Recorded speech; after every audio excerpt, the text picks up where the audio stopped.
ایک نماز میں کم سے کم 8 بار رسول اللہ کا خیال آنا ضروری ہے۔ جو کھڑے ہو کر چوراہوں پر تبلیغ کے لیے بلاتے ہیں کہ آؤ بھائی آؤ ذرا تبلیغیں کر لو، مسجدوں میں بیٹھ کے 10 منٹ سن لو، آؤ نماز کی دعوتیں دینے والوں کان کھول کر سن لو، پہلے اپنے عقیدے درست کرو۔ نمازوں میں بعد میں بلانا، پہلے اپنی درستگی کرو تاکہ تمہارے پیچھے نماز تو ہو جائے۔ نحمدہ ونصلی ونصلی علی رسولہ الکریم، اما بعد فاعوذ باللہ من الشیطان الرجیم، بسم اللہ الرحمن الرحیم۔ الصلاۃ والسلام علیک یا رسول اللہ وعلی آلک واصحابک یا حبیب اللہ صلی اللہ علیہ وسلم۔ السلام علیکم ورحمۃ اللہ وبرکاتہ۔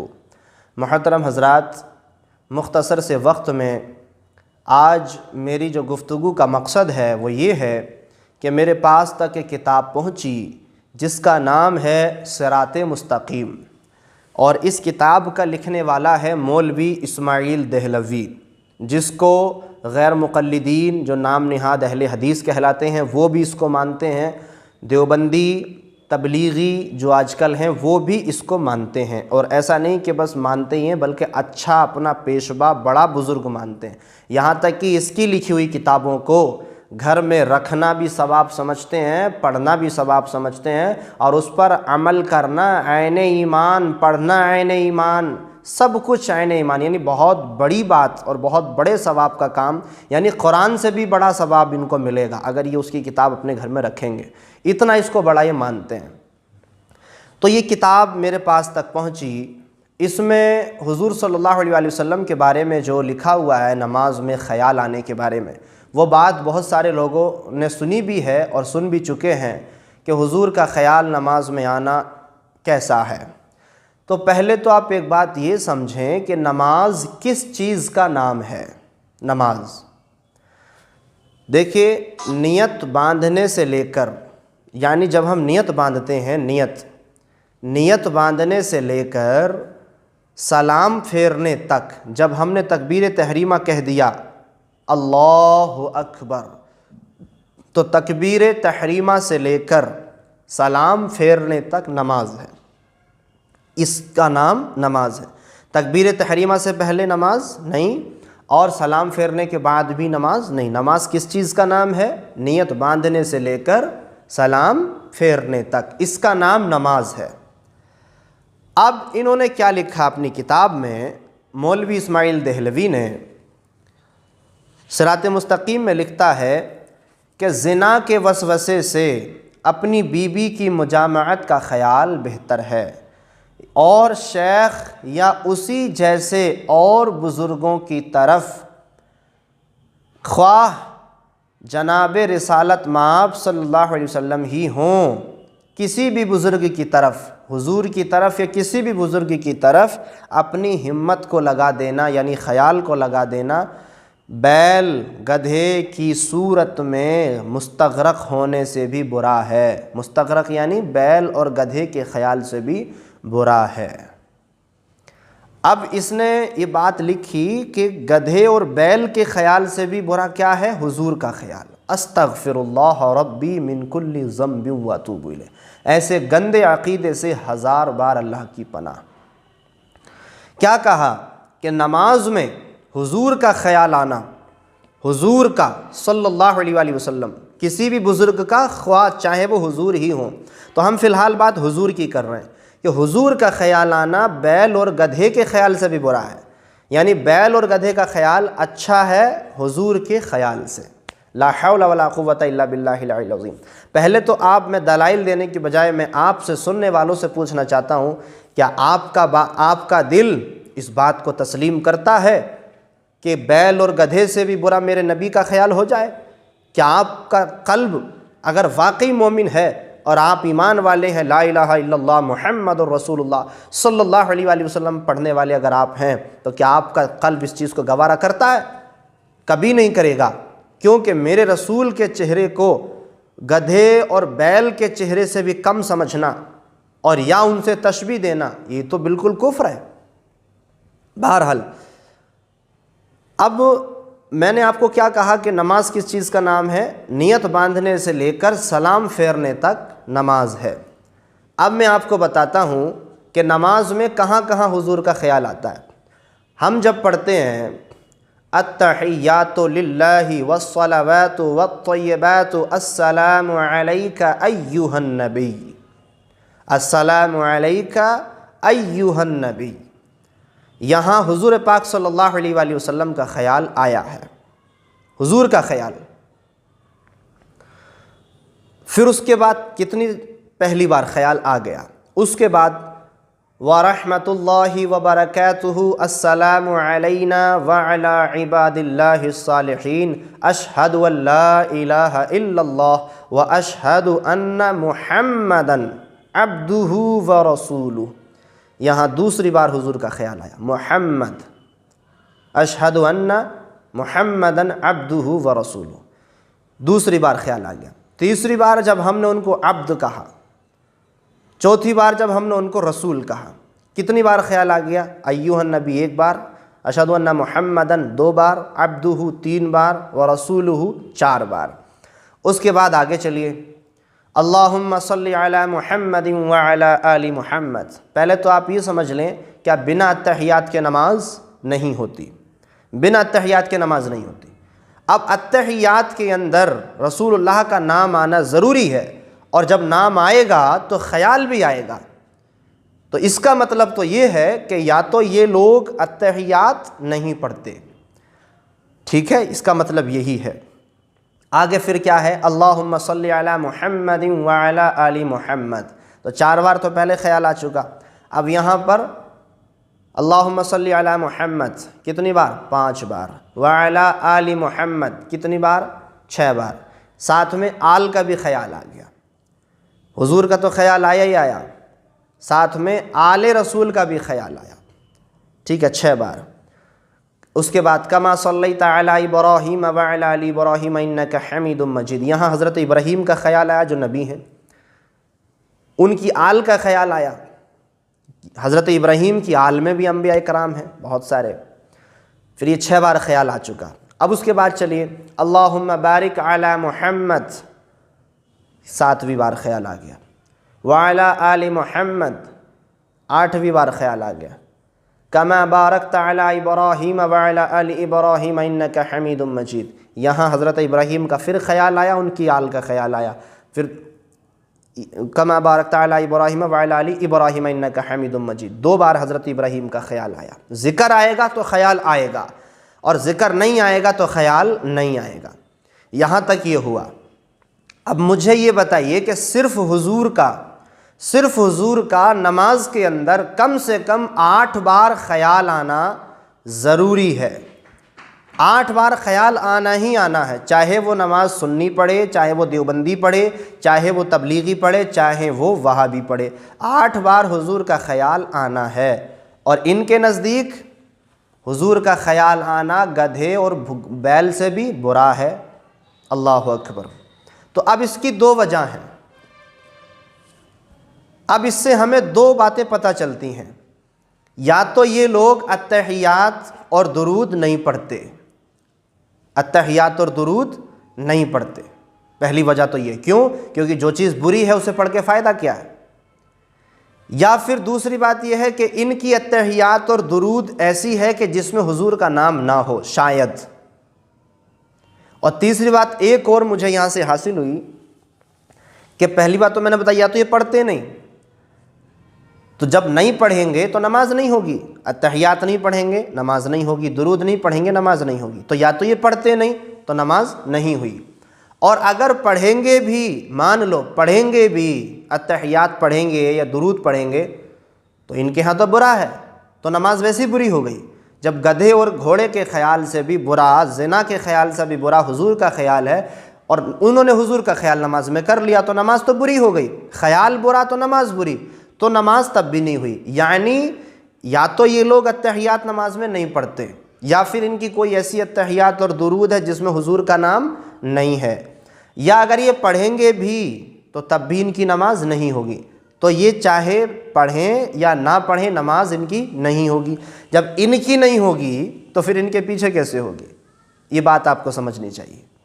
ان کی نہیں ہوگی تو ان کے پیچھے کیسے ہوگی؟ تو کتنی بار خیال آیا؟ ایک نماز میں کم سے کم 8 بار رسول اللہ کا خیال آنا ضروری ہے، 8 بار خیال آنا، اور ان کے علاوہ آل محمد بزرگوں کا خیال، کہا کہ بزرگوں کا خیال بھی بدتر ہے، آل محمد 4 بار، آل ابراہیم وہ جو ہے تو وہاں پر 2 بار یہ خیال آیا۔ پھر وعلی عباد اللہ الصالحین، اللہ کے تمام بندوں کا خیال آیا، صالحین کا، بزرگوں کا خیال آیا۔ تو پتہ چلتا ہے کہ جس شخص نے یہ کتاب لکھی ہے وہ گمراہ ہے، وہ ایمان سے خارج ہے، وہ اسلام میں ہے ہی نہیں، وہ مسلمان ہے ہی نہیں، وہ انسان گمراہ ہے، اور جو گمراہ کو اپنا امام مانے وہ بھی گمراہ ہے۔ لہٰذا وہابی، دیوبندی، تبلیغی جو کھڑے ہو کر چوراہوں پر تبلیغ کے لیے بلاتے ہیں کہ آؤ بھائی آؤ ذرا تبلیغیں کر لو، مسجدوں میں بیٹھ کے 10 منٹ سن لو، آؤ نماز کی دعوتیں دینے والوں کان کھول کر سن لو، پہلے اپنے عقیدے درست کرو، نمازوں میں بعد میں بلانا، پہلے اپنی درستگی کرو تاکہ تمہارے پیچھے نماز تو ہو جائے۔ تو تمہارے پیچھے تو نماز ہی نہیں ہوتی تو نماز میں بلا کر کے فائدہ کیا ہے؟ تم پڑھو گے تب نہیں ہونا، کیونکہ تمہارے یہاں تو گدھے اور گھوڑے کے خیال سے بھی، بیل کے خیال سے بھی برا ہے، تو نماز تو بری ہو گئی، اور نہیں پڑھو گے تب تو نماز ہونی ہی نہیں، تو تمہارے پیچھے نماز پڑھ کے کوئی فائدہ نہیں ہے۔ تو میں اپنے سنی بھائیوں سے گزارش کرتا ہوں کہ اللہ کے واسطے ان کے پیچھے نماز نہ پڑھیں۔ تو یہ تو بات ہماری ہو گئی۔ اس کے بعد میں آپ کو ایک حدیث سناتا ہوں۔ میں آپ سے ایک بات پوچھتا ہوں، ایک طرف بخاری ہے، یہ بخاری شریف، اور بخاری کے اندر کوئی چیز لکھی ہوئی ہے یس، اور ایک طرف یہ کتاب ہے اس کے اندر لکھا ہوا ہے نو، میرے بھائیوں آپ کسے مانو گے؟ بخاری کو مانو گے کہ اس کتاب کو مانو گے؟ اگر بخاری کے مقابلے میں کوئی کتاب آتی ہے تو ہم اس کو نہیں مانیں گے، چاہے وہ کوئی بھی ہو، کسی بھی کتاب ہو۔ قرآن مجید کے بعد اصح الکتاب بعد کتاب اللہ، قرآن مجید کے بعد سب سے صحیح کتاب بخاری شریف ہے۔ جو آج یہ بخاری اور قرآن و حدیث کی باتیں کرنے والے جب یہ حدیث پڑھتے ہیں تو کیا ان کی آنکھیں اندھی ہو جاتی ہیں؟ انہیں دکھتا نہیں کہ بخاری میں کیا لکھا ہوا ہے اور تمہارے گدھے نے کیا لکھا ہے، تمہارے گدھے نے کیا لکھا ہے؟ حدیث ہے، حدیث سنیے، بخاری شریف جلد 2 صفحہ نمبر 669، 669 حدیث ہے۔ کہتے ہیں حدثني اسحاق قال اخبرنا روح قال حدثنا شعبة عن خبيب ابن عبد الرحمن قال سمعت حفص بن عاصم يحدث عن ابي سعيد بن المعلى قال كنت اصلي فمر بي رسول الله صلی اللہ تعالی علیہ وآلہ وسلم۔ حضرت ابی سعید ایک صحابی ہیں حضور کی، حضرت ابو سعید ابن معلّہ، یہ کہتے ہیں کہ میں نماز پڑھ رہا تھا اور میرے برابر سے رسول اللہ گزرے، فدعانی، تو حضور نے مجھے پکارا، مجھے بلایا کہ ابو سعید ادھر آ، یعنی حضور کو پتہ تھا وہ نماز پڑھ رہا ہے، ٹھیک ہے، حضور نے ان کو بلایا، تو صحابی کہتے ہیں فلم آتی ہی، میں نہیں آیا، کیوں؟ کیونکہ سوچ رہے تھے، اور ترمذی شریف کے الفاظ ہیں فلتفتا، کہ حضور کی طرف متوجہ ہوئے اور سوچنے لگے کہ میں کیا کروں، نماز توڑوں یا حضور کی بات سنوں، کیونکہ اس وقت تو جو ہے احکام کا زیادہ پتہ نہیں تھا۔ انہوں نے نماز پوری کر لی، اور نماز پوری کرنے کے بعد پھر حضور کے پاس آئے، کہتے ہیں حتی صلیت، تو پھر میں نماز پوری کی، ثم اتیتہ، پھر میں حضور کے پاس آیا، فقال، تو حضور نے فرمایا ما منعک ان تاتی، حضور نے فرمایا کہ تجھے کس بات نے روکا تھا جب میں تجھے بلا رہا تھا تو میرے پاس نہیں آیا، تجھے کس چیز نے روکا؟ تو انہوں نے اپنا عذر پیش کیا، یا رسول اللہ میں نماز پڑھ رہا تھا، تو حضور صلی اللہ علیہ وسلم نے ارشاد فرمایا الم یقل اللہ تعالی یا ایھا الذین آمنوا استجیبوا للہ وللرسول اذا دعاکم، حضور نے فرمایا کہ تو نے اللہ کا فرمان نہیں سنا کہ جب بھی اللہ اور اس کے رسول بلائیں تو فوراً ان کی بات سنو۔ تو محدثین علماء فرماتے ہیں کہ کسی کے بھی کہنے سے نماز نہیں توڑی جائے گی، اگر حضور آواز دے دیں تو نماز کو توڑ کر کے حضور کی بات کو پہلے سنا جائے گا، یہ سرکار کی بات ہے۔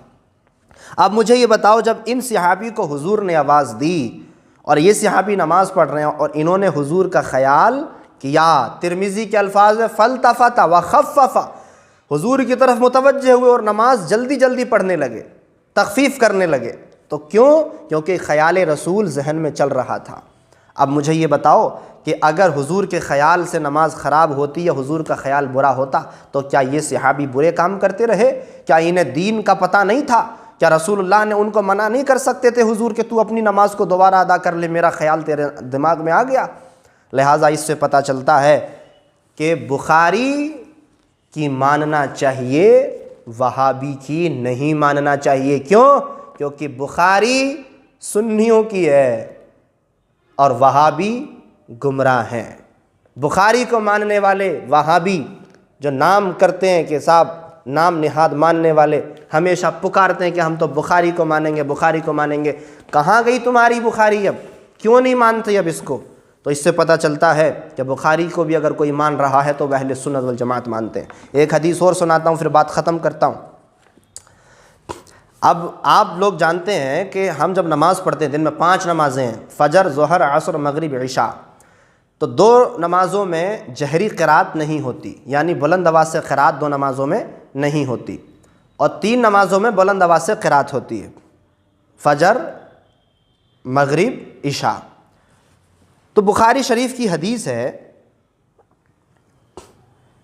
کہ ایک صحابی سے پوچھا اکان النبی صلی اللہ علیہ وآلہ وسلم یقرأ فی الظہر والعصر، کسی نے ایک صحابی سے پوچھا کیا حضور صلی اللہ علیہ وآلہ وسلم ظہر اور عصر کی نماز میں قرات کرتے تھے یا نہیں کرتے تھے؟ کیونکہ سری قرات ہوتی ہے، تو پیچھے کھڑے والوں کو تو پتہ ہی نہیں نا، کیونکہ جب بلند آواز نہیں سے قرات نہیں ہوگی تو پیچھے والوں کو آواز نہیں آئے گی، تو پیچھے والوں کو کیا پتہ قرات ہو رہی ہے یا نہیں ہو رہی ہے؟ تو جب یہ صحابہ حضور کے پیچھے کھڑے ہیں اور حضور ظہر کی نماز پڑھا رہے ہیں تو انہیں کیسے پتہ چلے کہ حضور قرات کر رہے ہیں یا نہیں کر رہے ہیں؟ تو کسی نے پوچھ لیا کہ حضور قرات کرتے تھے یا نہیں؟ تو اس صحابی نے کہا قال نعم، ہاں، انہوں نے کہا کہ ہاں قرات کرتے تھے۔ تو پوچھنے والے نے پوچھا قلنا بأي شيء كنتم تعرفون، تو پوچھنے والے نے پوچھا کہ تمہیں کیسے پتا کہ حضور قرات کرتے تھے، حالانکہ تم تو پیچھے کھڑے ہو اور حضور سری طور پر پڑھ رہے ہیں، تمہیں کیسے پتا کہ حضور قرات کرتے ہیں؟ تو صحابی نے کہا قال باضطراب لحيته، صحابی کہتے ہیں کہ ہم حضور کے پیچھے جب کھڑے ہوتے تھے تو نماز میں حضور کی داڑھی کو دیکھتے تھے، جب حضور کی داڑھی ہلتی تھی، داڑھی مبارک، داڑھی شریف، تو ہم سمجھ لیتے تھے کہ حضور کچھ پڑھ رہے ہیں، اور ہم اگر داڑھی نہیں ہلتی تھی تو ہم سمجھ لیتے تھے کہ حضور کچھ بھی نہیں پڑھ رہے۔ اب مجھے یہ بتائیے کہ صحابہ کرام نماز میں کھڑے ہو کر حضور کے چہرے انور کو دیکھ رہے ہیں، پیچھے سے کھڑے ہو کر داڑھی کو دیکھ رہے ہیں، خیال کر رہے ہیں، تو کیا ان سب صحابہ کی نمازیں بری ہو گئیں؟ کیا ان کا خیال، حضور کا خیال ان کے ذہنوں میں آنا گدھے اور بیل سے بدتر ہوا؟ لہٰذا یہاں سے پتہ چلتا ہے کہ حضور کا خیال نماز میں لانا یہ وہابیوں کا کام نہیں، صحابیوں کا کام ہے اور صحابیوں کو ماننے والوں کا کام ہے۔ اور یاد رکھو، میں کئی بار بتا چکا ہوں، رسول پاک صلی اللہ علیہ وآلہ وسلم نے ارشاد فرمایا تھا جنت میں وہ جائے گا جو حضور کے اور صحابہ کے راستے پر چلے گا۔ مسلمانوں، آج آپ نے سن لیا، نماز میں خیال لانا یہ صحابہ کا طریقہ ہے اور خیال کو منع کرنا یہ وہابیوں کا طریقہ ہے۔ اب آپ کے اوپر فیصلہ ہے، آپ کس کو مانیں گے؟ صحابہ کو مانیں گے کہ وہابیوں کو مانیں گے؟ لہٰذا جس نے صحابہ کے مخالفت کی اور جس نے صحابہ کے خلاف یہ بات کتاب میں لکھی، ایسے شخص کو ماننا بند کر دینا چاہیے اور اس کو بھول جانا چاہیے اور اس کو کہہ دینا چاہیے کہ ہمارے طبقے سے خارج ہے، اور اپنا امام بنانے سے بھی انکار کرنا چاہیے۔ دیوبندیوں کو چاہیے کہ اس کا انکار کریں یا پھر اپنی نمازوں میں تحیات پڑھنا بند کریں، درود پڑھنا بند کریں۔ اس شخص نے جتنی گندگی پھیلائی، اب کیا ہوا اس کے بعد یہ ہوا کہ جب یہ کتاب لکھی گئی تو مسلمانوں کے 2 گروہ ہو گئے، بٹ گئے۔ فرقہ پرستی تو پھیلانے والے یہ لوگ ہیں، وہاں بھی لوگ ہیں جنہوں نے فرقہ پرستی پھیلائی ہے۔ اللہ تعالیٰ جزائے خیر دے امام اہل سنت مجدد دین و ملت الشاہ اعلی حضرت امام احمد رضا خان فاضل بریلوی کو اللہ جزائے خیر عطا فرمائے اور ان کی قبر شریف کو خوب نور سے معمور کر دے، ان کے صدقے میں ہمارے گناہوں کو معاف کرے کہ انہوں نے ان وہابیوں سے ڈٹ کر لڑائی کی اور ہم لوگوں کو صحیح راہ پر لانے کی کوشش کی۔ اللہ پاک جل جلالہ ہمیں نیک اعمال کی توفیق عطا فرمائے۔